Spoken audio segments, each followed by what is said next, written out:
Mysterious figures spotted along the Israeli border with Lebanon.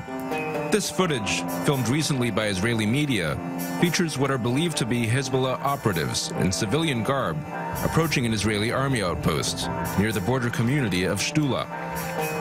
Many yellow and green Hezbollah flags can indeed be found here along the border fence. The Israeli army sees these visits as both a provocation and part of an intelligence collection effort conducted by Hezbollah. The group's leader, Hassan Nasrallah, has said Hezbollah will attempt to capture Israeli territory in a future conflict. During the next escalation, they will seek to plant a flag in one of our communities, and we know that part of this activity is about observing communities, looking for entry points.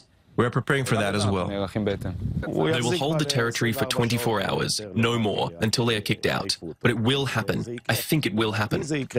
Ofer Hovav lives in Shtula, an agricultural community built alongside the Lebanese border. The three communities that are closest to the fence will be the goals of their operations: Zaharit, Shtula, and Dovev.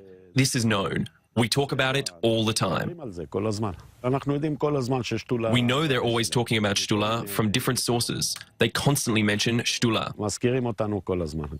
There are rapid response teams here at all times, but the vulnerability is clear to see. I'm not sure people think about it in a concrete sense. You just live with it, to tell the truth. We don't know what's going to happen. No one knows. A short drive away is a location of historical significance. That simple barbed wire fence that you see there is all that separates Israel from Lebanon at this particular location. And where I'm standing right now, this is where in 2006, 2 Israeli soldiers were killed in a cross-border attack. Their bodies later abducted into Lebanon by Hezbollah fighters, the incident that triggered the last war between Israel and Hezbollah. That attack was filmed by Hezbollah fighters as they crossed the border and approached the jeep holding the IDF soldiers. Following the war, a UN Security Council resolution decreed Hezbollah could not have an armed presence in southern Lebanon. Today, overlooking this site is a Hezbollah flag planted next to a blue UN border marker.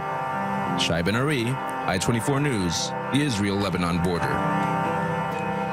Joining us right here in the studio, retired Israeli Army Colonel Dr. Jacques Neria, former foreign policy advisor to Prime Minister Yitzhak Rabin. Jacques, great to have you with us. That image that we just saw in Shai's report maybe says it all, the Hezbollah flag near the UN flag. We heard Gadi Eisenkot repeating the same kind of threats about how Israel views Iran and Hezbollah. Beyond talking about it, is Israel doing anything differently on the ground to try to fight those threats? Well, we are preparing to meet an offensive that Hezbollah might initiate in the next war, where Hezbollah troops will try to take over some of our villages on the border.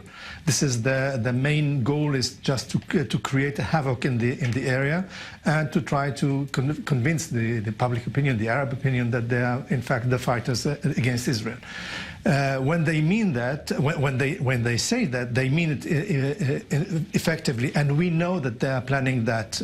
At least some of our border villages will be the target of Hezbollah. Of a ground incursion. We're no longer talking about rockets and missiles. On a ground incursion, and this would be, of course, followed by a salvo of rockets. We're talking about 4,000 rockets a day, pouring from Lebanon into Israeli territory. This is, of course, if the Israeli Air Force would not intervene, and until our troops will not be on the ground there to stop that.